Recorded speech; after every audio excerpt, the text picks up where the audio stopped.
You guys are awesome. It's so great to talk to you, really. Just such a fan. I mean, Pogacar's, like the guy is like insane. It's crazy to watch. It doesn't seem like he ever gets tired or anything. You should come to Tour Britain, finish in Cardiff. We'll take you on a night out. I would love it. Oh, I don't know if you want to go on a night out in Cardiff, Ben. You'd have a shock.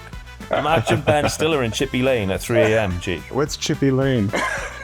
I'm so glad you asked the question. Mate, imagine this all them years ago, sat on the bed, and we'd have Ben Stiller on the podcast.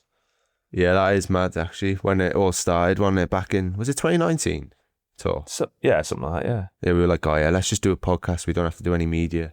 And then, yeah, as you say, suddenly, like he is a bona fide A-lister, and he, like, honestly, it's pretty impressive. But it's mad, isn't it, with sport, how you can just, like for me as well, you know, being a big fan of like rugby and stuff, and most sports that British people do well in, to be fair, you know, like boxing or whatever it is.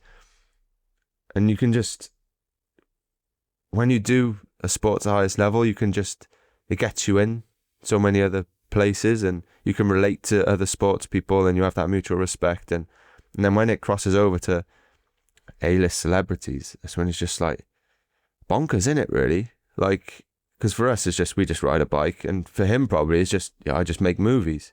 Yeah. But you just have this different perception of someone when you're not involved in that area or whatever, you know? And but anyway, yeah, incredible that he's given his time. He's on holiday at the minute. So the fact he's coming on is amazing. So looking forward to it, mate. Yeah, on holiday with his family in Hawaii, and he's taken a bit of time out to talk to us mugs. So, yeah, what a man. But we'll be back shortly with the actual, real life Ben Stiller. It's great to talk to you, man. I'm such a fan. It's nice to finally connect, you know? Yeah. How did you, well, we'll just start anyway then. How have you become have you always been into cycling then, or? No. Do you just, when you see a legend, you know, that boy's a legend? It was just your star quality, Garrett, that pulled me in. By the way, it's kind of weird to be doing this with you not being on the massage table. And I got my top on. As well. I thought I'd show a bit of respect. I can never get over how you can do that. I mean, I guess, I don't know, because I don't have a podcast. I've been a guest on a bunch of podcasts, but I feel like it's, and you guys, I think, have such it's always so interesting for me to listen to this one because it's so specific about, you know, what you guys are doing when we're watching it on television. And, you know, you kind of, to hear the sort of the ins and outs of like the reality of what you're dealing with, it's kind of fascinating, I think. So anyway, I've never done my own podcast, but I always get stressed out about the idea of thinking like what I would, if I had to host a podcast. But you seem to just have you seem to be so easygoing with it, you know? Yeah, the problem is we kind of forget we're doing a podcast sometimes. Right. That's the problem, Luke? And you end up saying some things and... Yeah, we've had a few headaches over the years, haven't we? Well, that's the thing with podcasts. You get relaxed and you just start talking and you're just having a conversation. Then all of a sudden it's like, oh, there's a soundbite that we can pull out and use, and, you know, totally out of context. Yeah. Yeah. I mean, to answer your question, I was not into cycling. I wasn't aware of it as much until I did this movie Dodgeball back in 20 years ago. And we needed a cameo for somebody who didn't quit. That was we needed an athlete who never quit. And then, and somebody said, oh, why don't we get Lance Armstrong? And so I called up Lance Armstrong out of the blue, and he said yes, and to do this cameo in the movie. And I had just read his book, and so that's what really pulled me into it. And then I started watching the tour, and of course that was at that point when, you know, he was, you know, racing, dominating. Yeah. Fair play. Is it hard to follow over there? Do you follow it like now, everyday type thing, or is it more? It's such a weird sport to follow, you know, because so many people. First of all, it's a commitment if you really get into it. Today I watched it's kind of, unless you like have time off, you can't, like you say you're watching the tour, so like to watch a whole stage, it's like 6 hours of your day. So it's really a commitment. But like today, it was Sunday, and I'm in Hawaii, and I'm kind of on vacation with my family. So like today, I was like, all right, I'm just gonna watch the whole stage, and it was exhausting. It was. It was also great though, because you like get pulled into, like, it's the only way to really get pulled into it, because it's such a, for most people, I think, I don't know how big it is in the States. I mean, it's, and to try to explain it to people who don't understand how it works, for like a grand tour or something like that, in terms of like, how somebody can like still not win the race, but still be ahead. And, it makes total sense once you start watching and it, but a lot of people get very, so I don't know. But now they have the NBC, where Peacock, which is, one of the NBC streamer, has everything now. So it's pretty easy to watch the whole thing. That's the big thing in the UK. Like when we started racing, it was the same. Like people, like my wife's nan would always be like, "You were beating that Cavendish boy until 200 meters to go. Why did you stop?" It's like, oh, well, we're the same team. I'm kind of helping him get. Yeah, but just keep going next time. Like, you were winning. There's extremes of cycling, isn't it? Like, the people, it's a team sport, but also very individual. It's hard to get your head around when you're new to it, really. But yeah, but the more that you watch it, the more I think fascinating it is, because of all the tactics. And also, I'm just like literally just like watching you guys go up a mountain. It's just so crazy. Like it's just like so mind-boggling, that a human being can do what you do. Have you ever been to a race and seen it from inside a race? Have you ever been a guest at a team or anything like that? Yeah. In 2000, I think it was 2009. I came over and saw, and rode. I got to ride in the Astana car during the team time trial. Okay. And that was pretty wild. Yeah. Oh, nice. That would be a good one. Yeah. Yeah, to be around it and then just like to feel like the intensity. That's why that series, actually, the Netflix series is fun to watch, because you get to, you get a sense of like what's really going on. Yeah. Do you ride as well? Ride a bike? You do, don't you? I just for fun. I like literally, there's a hill outside our house here in Hawaii that's like maybe like, I don't know, like 300 meters or something. And like, I'll go up that and I'll get like halfway up that. I'm like, and all I can think about is like, how do people do this? Cause it's like, just to get up that hill, it's insane. I don't understand how you do it, honestly. I was going to say, that's a good thing though. Cause it's like me watching snooker. Like, they make it look so easy. Then you go and play on a proper snooker table. You can't even pot a ball. You know what I mean? So you get a new perspective of it when you actually do the sport a little as well. So the second you get on a bike, it just like gives you like just even for any amount of time. And but it is like a sport that like I think some people really like just for exercise. And there are a lot of people I know who do it and who will ride and can go pretty far. But it's also to me it's like it's kind of it's fun to watch at the level that that you guys are at, because you're watching the best in the world. So it's kind of, but it's also kind of like so far from the reality of what someone could actually do. I mean, like when you guys are going up the mountains, all the crazy spectators, like a lot of those people ride their bikes up there too, right? And then they get really drunk and then try and ride down when we're coming down at the same time. Oh, really? It's terrifying, yeah. So yesterday, we did a 6-hour stage, finish at the top, all the buses are at the bottom, so you got to do 20k more. Okay, 16's downhill, freewheeling, but still. Going down past all these spectators that have been drinking all day. Some of them, you could see some just passed out on the side, just like... A lot of them are like stepping into the road, asking for bid-ons, asking for souvenirs, and you're just like, I've just done this stage, now I've got to ride down and go to my bus. Seriously, dude, I just want to go home. Luke, do you remember Froomey one year? Yes. So they thought Froomey was just some random spectator coming down, and he basically dragged him off his bike, right? Froomey crashed. Yeah, it was like partly we messed up as a team a bit. So he got to the top, the weather was pretty cold, and we had to ride back down. So they put some clothes on him, but then they put one extra layer and it was like a plain black top. No branding, no logo. And he's obviously one of the first to come back down. So he's coming back down. The gendarme sees him, says stop. Froome keeps riding and he grabs him off his bike. And then all the fans and spectators are going, hey, it's Froome, it's Froome, it's Froome. And I think the policeman felt a bit silly, but... Yeah, it's just, that's what makes it so unique though and so special though, isn't it? Just that anyone can rock up and watch it, and the atmosphere is always amazing. Free of charge.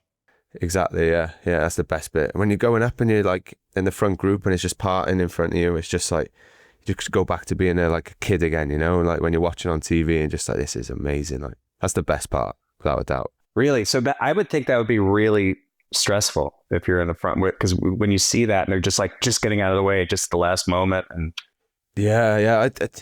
I'd never really think about it too much because it's the same as going downhill. If you overthink that, it's like you'd put the brakes on, you know? You just got to live in the moment, put no limits on life, just go. But do you even know, like, but what I feel like is you can't even see, like, you can't see the road ahead. So, like, even to know where to turn, like, where to turn. And yeah. And the worst bit is the flares, actually, when you got those smoke, you know, because then you can't even breathe. You can't see. You got some drunk guy with a Basque flag, just like almost, you can smell the beer on the breath. Like, oh man. Afterwards, you're like, that was insane. Yeah, or but the guys like the guys in the Speedos or whatever who like run next to you for like, the Boris budgie smugglers. Yeah, right. So you got 10 of them every stage. Yeah. That is the worst bit, actually. When they run alongside you, that's when I do feel a bit like, oh mate, just stop. Because, you know, they've got their bloody ostrich suit and the head's going to trip them up. And running in the dinosaur. I'm working on a movie that I want to make about Greg LeMond winning for his first tour. That would be quality. Yeah, based on that documentary, Slaying the Badger. Did you ever see that? No. It's pretty interesting. I mean, yeah, it's just like the story of how he, you know, basically got, came onto the Renault team in like early 80s, and Bernard Hinault kind of recruited him with Cyril Guimard, and to help, basically help him win, and then to like have him be the guy to be the team leader, and how they kind of battled in the 85 tour, which Hinault won. And then he kind of helped him win that. And then, basically said, well, I'm going to help you win the 86 tour. And then it kind of didn't work out. Then he ended up basically battling him the whole tour on the same team. Yeah, I've heard random stories about that, like the French trying to like do him over, wasn't it? And like the team was split as well, maybe, but like F1.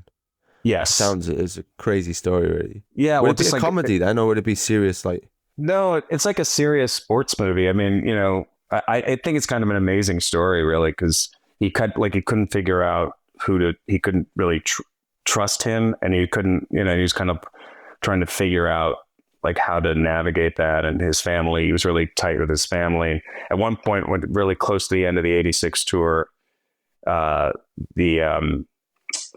guy who was running the tour at the time, I think his name was Jacques Chancel, came up to him and said, like, a few days, he had the lead and there was like 3 or 4 stages left. And he said, you got to be really careful, because everybody wanted to know to win his 6th tour. He had won 5, and and he basically said, like, you just like check your water bottles, check your, make sure you're checking your bike over, because, we can't guarantee that you're going to be okay, which is pretty dramatic.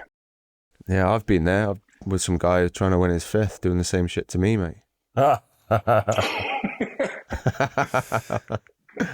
Joking. It's interesting too, like what, like back in the 80s, like there's no helmets, it's like, so the builds of the riders seem a little different too, Mm. I mean, what do you guys think about, like, in terms of like what, like how the riders' physiques have evolved, like what it takes now to win a tour? It's good, the sport's moving on, developing. It's really like, advanced, like sports science and this and that. But it's something about the old school approach where it's just eat a steak, get out there and ride your bike as fast as you can. It's just a lot more simple. But aerodynamics, everything, everyone's thinking about like the width of the tires, the pressures, the like weighing everything in your food, 24/7 all year round. Like it's intense, but it shows, that the speeds of the peloton is just so much higher. I think the biggest thing is we've said this before, it's the whole peloton just in general is stronger. Whereas back in the day, there was a few guys that were really professional, but the rest were, just do a bit of bike riding and then go out on the piss or whatever. But I'd say back in the day as well, there's a bit more romance, and it's a bit more of a beautiful approach to the sport and the tour in general. The way it was just, like G said, get on your bike and race it. And there was very little money involved. It was, grassroots kind of sport. And now the way it's evolved, there's more money involved, there's more science, there's more tech. And it's just very, even since we've been in the sport, like everyone is crossing the T's, dotting the I's, down to the finest detail. And it's gone extreme for sure. But like G says, you look at the times, you look at the speed, and the more that's on the line, the more people will make sure they're doing everything right and getting the most out themselves. But there's definitely a bit of it where we've lost a certain level of, I don't know, that beautiful natural element to the sport, I'd say. Yeah. Are you able during the season to like actually kind of, I mean, I guess maybe now this stage in your career, like you can kind of enjoy it more, or is it like stressful all the time? No, I still enjoy it, definitely. I still enjoy the process of it, training camps and all this, but it's just with a family now as well. It's more time away, basically you're at altitude or race these days. You go home for a little block of recovery and then you got a mad 4-year-old running around and you're just like, all these other boys are just sat with their feet up, watching Netflix or whatever you do when you're early 20s, so yeah, it's completely different, but I do enjoy it, but I am looking forward to a new chapter, That's amazing. I mean, that's the thing that people who don't do what you do kind of like, fantasize about, the fact that you guys can actually do that and then be able to celebrate it afterwards. Like, because that's what you're doing as a spectator, is you're living vicariously, like, but, watching a race. And so when you get to the finish line and you watch, I mean, what you've just watched is just so insane. Like, I can imagine that feeling must be so great. And you just like, I did it, Yeah, especially when you get to the end of the tour, Luke? Like, that's the best. It's like almost like winning a race. Like finishing a Grand Tour. Probably one of the best couple of months of my life was actually after you won the tour. Because that was just an adventure and a journey that had begun 10, 15, 20 years ago. Like, me and G grew up round the corner from each other as kids, literally riding BMXs on the streets and messing around, and then however many years later, I'm in the team supporting him, and he goes and wins the thing. That's incredible. That was a good summer. It's got to be surreal. Yeah. 10, 11, doing the full Monty in front of your mum and your nan in your front room, like. And then we're on the Champs-Élysées winning the tour. It was like nuts, wasn't it? I was excited, very excited to see Cavendish win that, get that record. Yeah. I'd actually met him once when I came over in 2009. And he's an interesting guy. Like, there was a good documentary on him too, last year, I think. But he seems like an interesting guy. Seems like a super competitive guy, who, and just kind of watching him from afar and kind of like watching interviews with him over the years, seems like maybe he's mellowed a little bit, but I was just happy to see that he, came back. And after watching that documentary too, where you see like he went through a lot the last like 2 or 3 years, it was great to see him get that, I mean, Pogacar's, like the guy is like insane. It's crazy to watch. It doesn't seem like he ever gets tired or anything. You're telling me.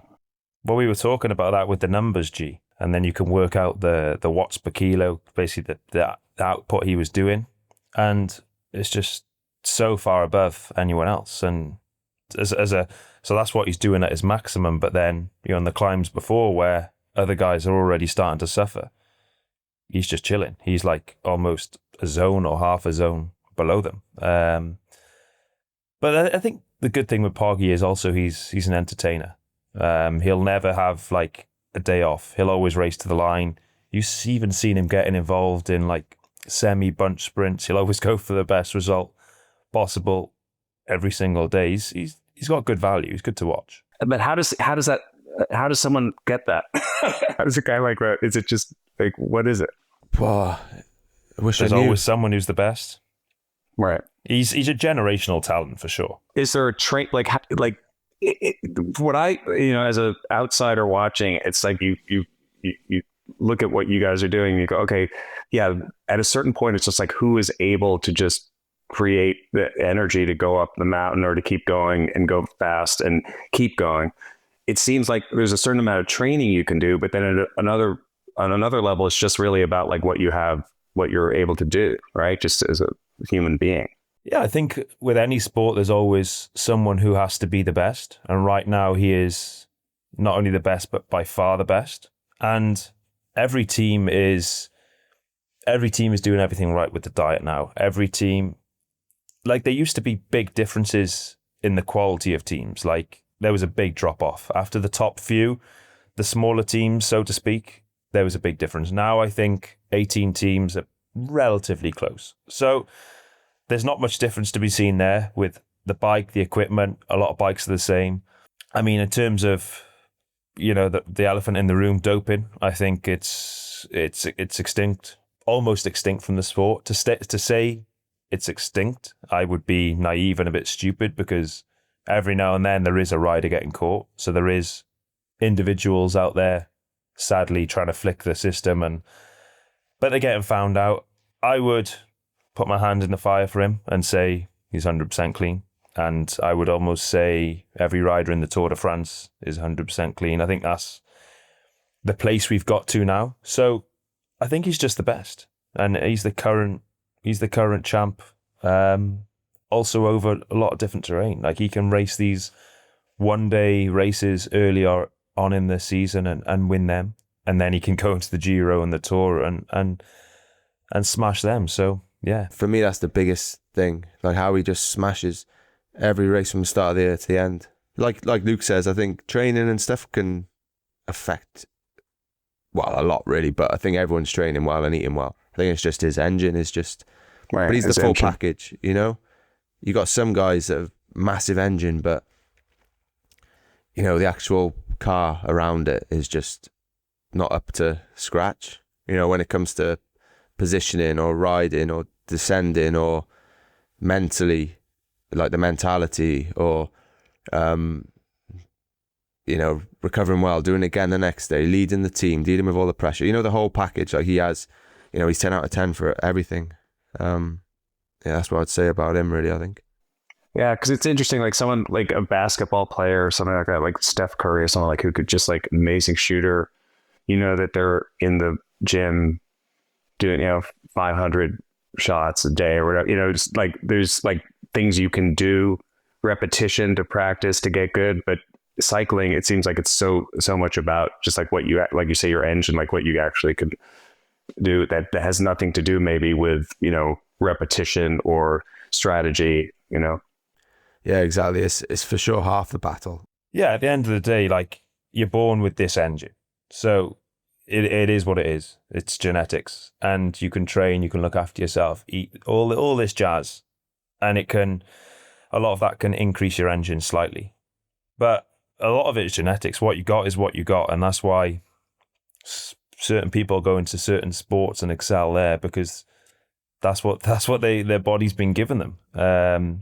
So yeah, it's an interesting one. But Ben, before we kind of wind this down, have you got any thoughts to come back to Europe and watch the Tour de France in the years to come, or the Giro? You should come to Tour Britain, finish in Cardiff. We'll take you on a night out. I would love it. Oh, I don't know if you want to go on a night out in Cardiff, Ben. You'd have a shock. Imagine Ben Stiller in Chippy Lane at 3 a.m, G. Mate. Oh. What is that? What's Chippy Lane? I'm so glad you asked the question. This is you've just made the podcast for me. So Chippy Lane is, so you go out in the town, you drink as much as you want, you have a great time, whatever. And then at the end of the night, when, you know, you get a bit peckish and a bit hungry before you get the taxi home, you head to Chippy Lane, and it's just a lane of chip shops and kebab shops and Pizza Huts, but it's a bit of a shithole. Oh man, I've seen a pregnant woman on the floor, drunk. Oh my God. A massive belly on her. Like, yeah, no, If you want to like finish the night off with a scrap or have a bit of a punch up, you can go down there. And all right, I'm in. Let's go. Let's do it. Sold it. Gee, if you was to say which races are best to come to, you'd have to throw the Cobble Classics in the mix, wouldn't you? Yeah, there's so many quality races in there. Really. Like the Tour's the Tour, as we all say, you know, is so big. But then, yeah, the classics, the Giro is so pure, like it's a proper cycling, like race. You know, the fans, and there's no like commercial aspect to it. It's purely like the Giro, Italy, like the fans and everything, just phenomenal, isn't it? I'd stay away from the Vuelta. Vuelta's crap. Don't bother going there. It seems like it's really what like why is it? Because is it hot? Because it's later in the year, Yeah, or what is it? Well, to be honest, I've never had a good experience there, so I'm always like saying it's not nice, but it is a decent race. But it's just a lot of vast open space in Spain. Yeah. But a lot of wind. It's still exciting racing for sure. But yeah, and it is hot and horrible, like you say. Back end of the season, everyone's kind of got the off season on there. You know, half an eye in the off season. I can't wait to finish this and have a month to myself. I've got my holiday booked next week, and quality. Yeah, you guys are awesome. It's so great to talk to you. Really, it's just such a fan. Appreciate your time, and enjoy Hawaii. Thank you. Thanks, man. Yeah, thanks for coming on. All right, Thank guys. you very much. Take it easy. All right, bye. Bye. Wow, mate, that was pretty cool, wasn't it? Big Ben. Yeah. Ben Stiller, mate, yeah. Such a nice guy, like, and just absolutely loved it, didn't he? Like, cycling the sport, I mean. Like, it's nice to see, isn't it? It's mad, the impression you can have on some people, you know what I mean? Like when we're racing, like, you don't think about, you think you're the only one that cares, yeah. And you just think, yeah, you want to do well for yourself and, you know, your family and that, but it's great to see that passion from people, isn't it? And then someone like Ben Stiller is pretty nuts. Lovely, genuine, nice bloke, wasn't he? But his cycling knowledge, he said, you know, he played it down. I'm kind of part-time fan, and I watch a bit of the racing. But he's quite knowledgeable. He knew a decent amount about the sport. So yeah, it was quite surreal, wasn't it? Well, I'll speak to you in a few days. Ciao for now. Ta-da, ta-da. Ta-da.